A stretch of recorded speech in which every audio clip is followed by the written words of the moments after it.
Welcome back everyone to another tutorial from Tech for Gamers. In this video, I'm going to show you how you can enable or disable lens dirt on the Subnautica game.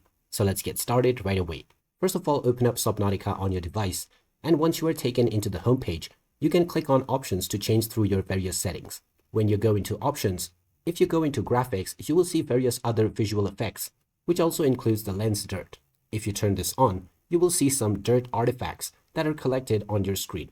This is meant to provide a natural feel as you are exploring the underwaters. This is set to on by default, which could affect visual clarity when you are exploring dark areas. If you wish to disable, make sure to uncheck this box. And now you can go back and continue to play your game with the lens dirt option disabled.